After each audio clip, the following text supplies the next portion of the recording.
ditunggu di penduduk DKI kembali. Enggak, Mas Anies, Palestina tuh membutuhkan Anda.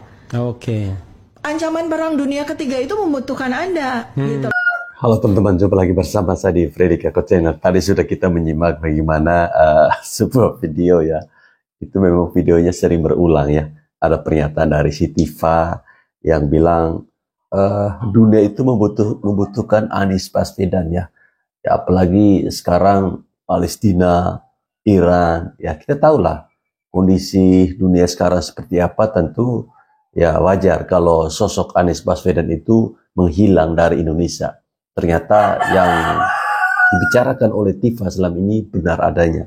Si Anies sekarang lagi ke luar negeri ya teman-teman.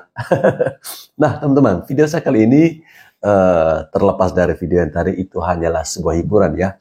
Video saya kali ini tentang Roy Suryo, Tifa, Rismon Senipar, Egy Sujana ya, dan orang-orang yang mempersoalkan ijazahnya Pak Jokowi.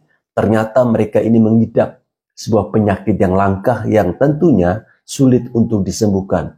Nama penyakitnya itu adalah NPD. Ya, jadi ciri-cirinya itu seperti ini teman-teman.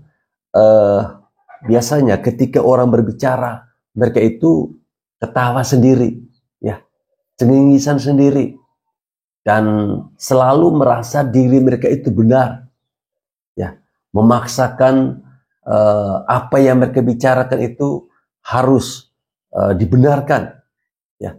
Makanya saya bilang mereka ini bukan mencari kebenaran, tetapi mencari pembenaran. Nah, seperti apa ciri-ciri penyakit yang dirasakan oleh si Roy Suryo alias si Panci ini? Mari bersama-sama kita mendengarkan penjelasan pada videonya berikut ini. NPD atau Narcissistic Personality Disorder, gangguan mental di mana pengidapnya selalu merasa lebih dalam segala hal dibandingkan orang lain. Gangguan ini sulit diselesaikan. Karena apa? Karena pengidapnya tidak merasa punya gangguan. Ciri-cirinya yang pertama, berat, ya, butuh pengakuan atau validasi. Yang kedua, kurangnya empati. Yang ketiga, selalu merasa superior. Yang keempat, sulit menerima kritikan. Dan yang kelima, manipulatif. Cara menghadapinya nih. Yang pertama, tetap tenang. Yang kedua, tetapkan batasan dalam berkomunikasi. Yang ketiga, fokus pada diri kita sendiri karena menghadapi orang dengan NPD ini sangat menguras energi. Yang keempat, jaga emosional agar tidak terprovokasi. Yang kelima, fokus pada fakta bukan katanya. Yang keenam, tidak perlu dibantah setiap katanya karena akan berkepanjangan. Saya mau nanya, Mas Roy masih percaya institusi kepolisian kita nggak? Justru karena saya percaya penuh pada institusi kepolisian, justru karena saya pernah menjadi konsultan Mbak di GCLEX segala, saya tidak rela polisi itu ada yang memberikan memfeeding data-data yang salah, termasuk soal KKN. Tuduhan lagi Dia ya? kan salah polisi, bilang KKN-nya 83 ternyata 85 awal. Edisi harian koran. Artinya masih percaya kan? Percaya. Kalau percaya harusnya soal kemarin Barreskrim sudah rilis ya kan hasilnya, selesai dong soal ijazah. Dulu percayanya nggak itu percaya, kalau tapi nanti benar. dulu. Loh iya, Kak percaya kalau benar ternyata yang diperbandingkan ijazahnya data sampel pembandingnya, misalnya kita mau melakukan penelitian. Kalau kita mau sampel, nggak boleh dong sampelnya dipilih itu. Nggak boleh, harus random sampling ya. Tapi sama Pak Ugro percaya nggak? Sangat percaya. Oke, kalau gitu Pak Ugro harus respon. Saya sedikit memberikan laporan bahwa saya bersama diaspora internasional di 11 negara, kami sudah membuat surat sampai ke PBB, sampai ke Amnesty Internasional, sampai ke Komnas HAM Internasional. Jadi ini yang langkah yang kami lakukan untuk menyelamatkan bangsa dan negara ini. Ini ciri-ciri penyakit NPD tadi ya. Kehancuran yang dibuat oleh Joko Widodo dan kroni-kroninya. Nanti nangis. Sama juga ini, kena penyakit NPD. Pak Betor, dari kamu ditanya garuk-garuk kepala begitu saya tahu kamu itu berbohong kamu. Ya. Berpolitik bisa Pak, tapi janganlah bohongi hati kecilmu. Kau itu udah tua ya, nanti saya kau-kaukan kau itu nggak sopan gitu ya. Udah tua, jadi insaf lah ya, udah selesai lah, berpolitik udah selesai lah. Bapak pasti tahu bagaimana trik main politik PDIP. Masa Bapak mau berbohong dengan hati kecilmu? Nanti diserang anak-anak muda Bapak itu udah tua begitu, kasihan ya. Jadi insaflah. Kamu kan punya agama kan? Bisa nggak? Seandainya aku jumpa dengan Bapak, saya tanya Bapak 2-3 kali, tahu saya Bapak itu berbohong ya. Tahu saya Bapak itu bawa itu berbohong. Dibayar. Hati kecilmu kau bohongin. Ya. Tempatmu di neraka nanti. Kalau kau tidak percaya dengan agama, ya silahkan aja. Jalankan kebohonganmu. Oke Pak? Pak Betor. Pembenci Pak Jokowi ini tuh emang pantas disebut drama queen. Selama ini tuh getol menyerang Pak Jokowi, tuh sekarang malah mendadak nangis di depan publik. Namanya Fauzia Tia Sumah, yang dikenal dengan nama Tifa. Dia tuh menangis di TV. Dia bilang siap masuk penjara. FYI nih, Tifa ini selama bertahun-tahun obsesif banget nyerang Pak Jokowi. Mulai dari bilang ijazah Pak Jokowi itu palsu, sampai nulis-nulis opini liar yang nggak bisa dipertanggungjawabkan. Sekarang setelah dilaporkan balik karena fitnah soal ijazah Pak Jokowi, dia malah nanya, kenapa Pak Jokowi mau penjarain saya? Lah, emang boleh aja berfitnah seenaknya, tapi giliran dituntut nangis-nangis. Padahal sebelumnya dia tuh tampil seolah seperti pejuang. Terus-terusan bilang rakyat berhak tahu soal ijazah Pak Jokowi. Penjelasan UGM kampus tempat Pak Jokowi kuliah yang berkali-kali bilang ijazah Pak Jokowi asli dianggap omong kosong. Dan dia tetap terus ulang fitnahnya itu. Sekarang dia tuh tiba-tiba main drama air mata. Katanya dia siap ditahan, tapi sambil nitip pesan ke ayah Gibran. Kenapa Pak Jokowi mau penjarain saya? Mbak Tifa, maaf ya, Indonesia ini negara hukum, bukan negeri sinetron. Drama tangis Mbak itu tuh udah kayak mirip sinetron azab penebar fitnah yang tidak tobat sampai akhir hayat. Katanya dia hanya minta ditunjukin selembar ijazah asli.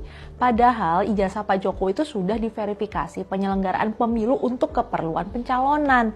Mulai dari KPU Surakarta, KPU Jakarta, sampai KPU Pusat. UGM juga udah klarifikasi ijazah Pak Jokowi itu asli. Terakhir, Bareskrim Polri juga udah bilang ijazah Pak Jokowi itu asli. Tapi gimana ya? Kalau udah benci, fakta dan penjelasan dari lembaga kredibel pun jadi nggak penting. Yang penting tuh bikin narasi ngawur. Yang penting dapat likes. Yang penting jadi trending. Dan sekarang dia playing victim. Memelas, saya cuma rakyat biasa yang mencari kejujuran, tapi narasinya nyerang martabat orang tanpa bukti. Dia juga bawa-bawa nilai kemanusiaan. Lucunya, pas nyerang Pak Jokowi dari tahun ke tahun, nilai kemanusiaan itu dia buang ke tong sampah. Begitu disomasi, tiba-tiba ngaku-ngaku dizolimi. Aduh, padahal semua proses hukum yang lagi berjalan saat ini tuh justru untuk menjawab pertanyaannya sendiri. Mana buktinya? Ya ini buktinya, proses hukum jalan biar pengadilannya memutuskan. Dia juga bilang siap pakai baju oranye. Lah, kalau siap kenapa bagian nangis? Atau air mata itu strategi biar narik simpati netizen? Mengecam Tifa bukan soal kita pendukung Pak Jokowi atau bukan pendukung Pak Jokowi ya. Tapi soal menjaga kewarasan publik dalam beropini. Sekali lagi, kritik itu penting, tapi fitnah itu kejahatan. Kalau Tifa yakin dengan apa yang disampaikannya selama ini, ya buktikan aja di pengadilan. Tapi kalau dia terbukti nyebarin fitnah, ya dia juga harus tanggung jawab. Jangan main drama, nggak usah pakai sandiwara. Capek, publik udah capek, publik udah muak. Yuk jadi warga yang patuh hukum. Apa yang sebenarnya membuat berbagai pihak mencoba mempertanyakan soal ijazah ini ya, saya kira lulusan UGM banyak lah kan kira-kira begitu. Nah yang kedua, secara prinsip mungkin ini adalah akumulasi dari berbagai politik belakangan ini yang terjadi ya. Mungkin masih ada pihak yang tidak happy dan tidak nyaman, dan mungkin juga sewot dengan kebijakan-kebijakan dan manuver politik Pak Jokowi ya sepanjang 10 tahun itu kan saya kira akumulasi.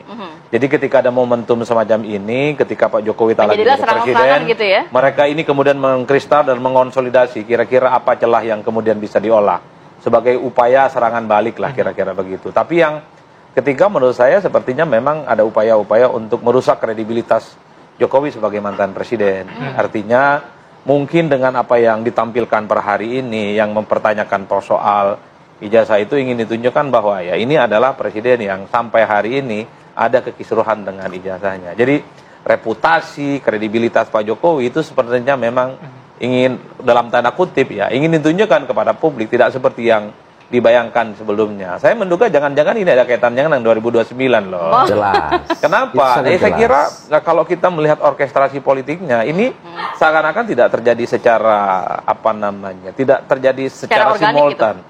Tapi memang ini sangat kuat sekali baik di medsos ataupun di media-media mainstream. Itu menunjukkan bahwa setiap isu apapun di negara kita ini tidak ada yang kebetulan. Pasti ada sesuatu yang ini by design dan kepentingannya tentu kita tidak tahu. Tapi saya menduga jangan-jangan memang ujungnya adalah pertarungan kepentingan politik di masa-masa yang akan datang. Karena kalau kita bicara tentang pertarungan politik ya, salah satu variabel yang selalu dicuplik, salah satu yang selalu menjadi referensi dan diomongkan ya tentu adalah mantan presiden sebelumnya, yaitu Pak Jokowi. Jadi itulah yang saya kira, karena apapun judulnya terkait dengan ijazah ini kan tidak mengubah apapun sebenarnya. Tidak akan mengubah apapun, tidak akan mengubah mantan presiden 2 kali, mantan gubernur, wali kota, termasuk kebijakan-kebijakan apapun yang dibuat.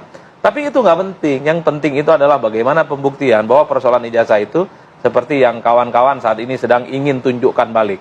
Tidak seperti yang dibayangkan orang. Ya teman-teman, tadi sudah bersama-sama kita menyimak cuplikan video kurang lebih 9 atau 10 menit ya. Di situ dijelaskan ada ciri-ciri penyakit yang diderita oleh Roy Suryo CS, yaitu NPD. Dan semuanya masuk. Ya, salah satunya adalah ketika orang merasa bahwa mereka itu paling hebat. Ya. Kemudian dia tidak pernah tahu kalau dia ini sedang mengalami penyakit itu. Ya, cengengesan. Ya, saat lawan berbicara, dia selalu menunjukkan giginya begini.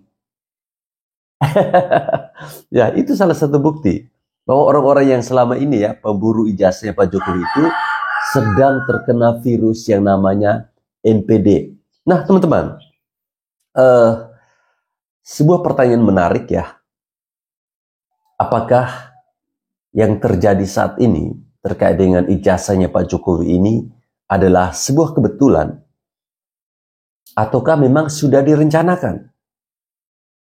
Saya menduga bahwa yang terjadi dengan ijazahnya Pak Jokowi itu sudah direncanakan demi tujuan tertentu, yaitu apa? 2029.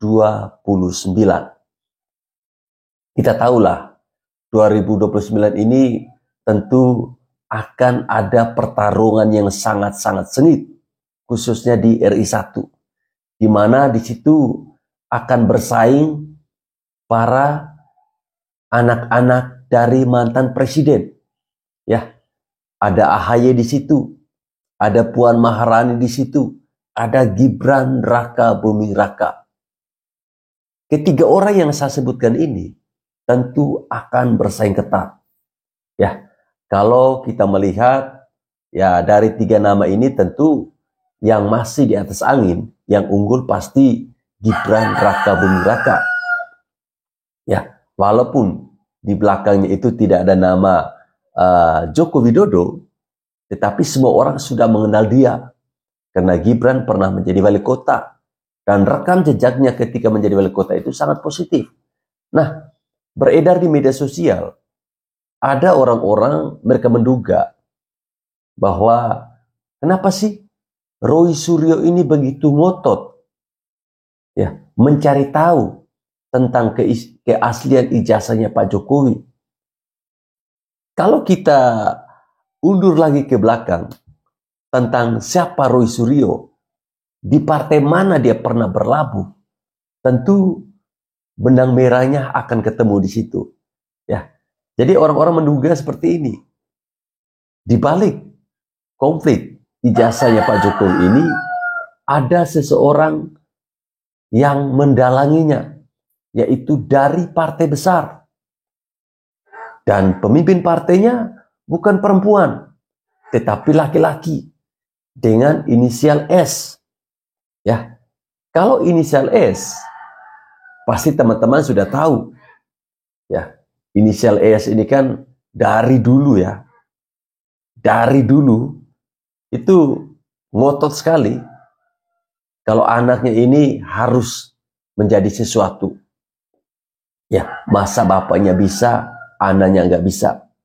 Ya, sampai-sampai anaknya dikorbankan, rela melepaskan jabatan ya yang sudah ada. Demi apa? Demi keegoan dari sang ayah. Makanya sampai hari ini kita tidak pernah melihat Roy Suryo itu keluar dari partai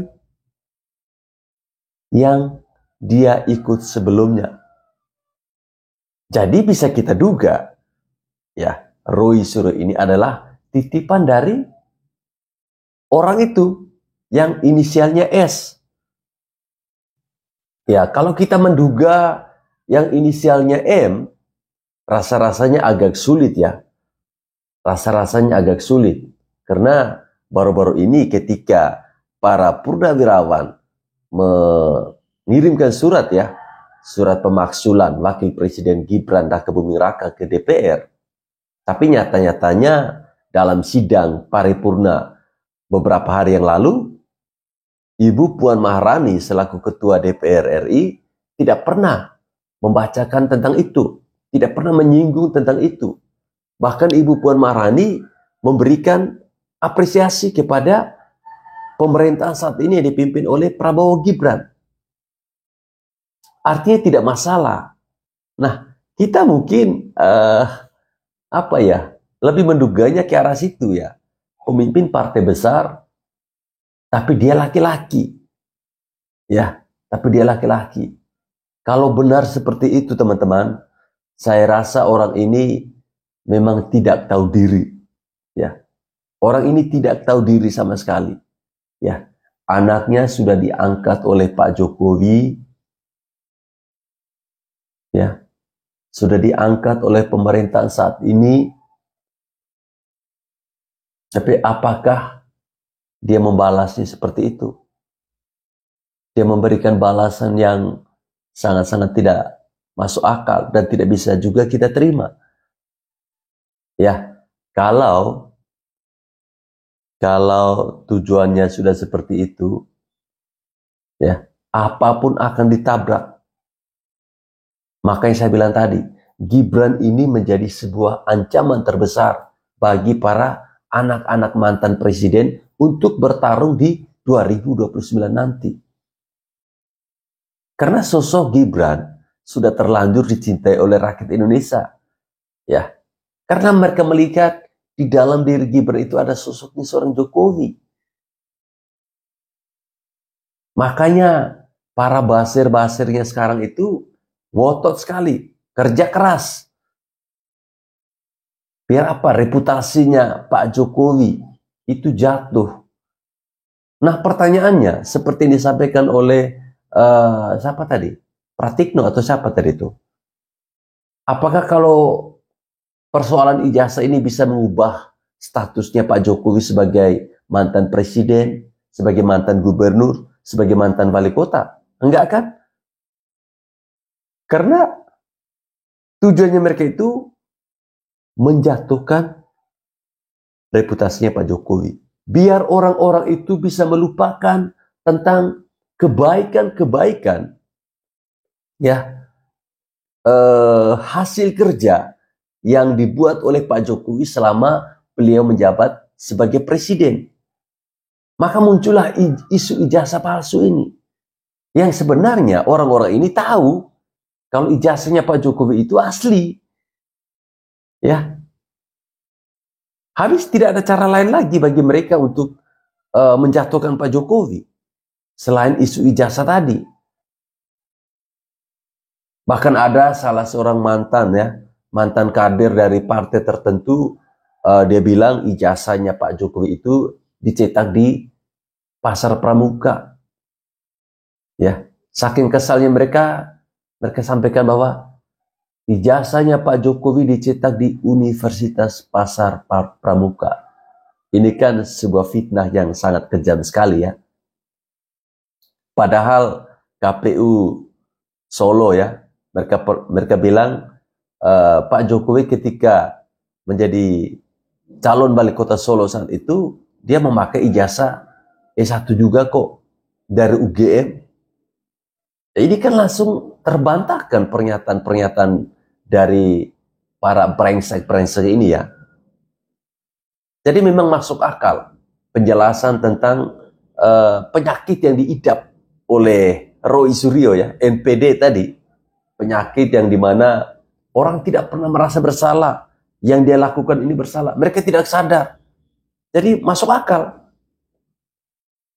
Kira-kira komentar teman-teman terkait dugaan ada seorang pemimpin partai besar yang katanya laki-laki itu seperti apa? Hah? Coba tulis di kolom komentar. Apakah teman-teman pernah membayangkan hal itu? Ayo, gas.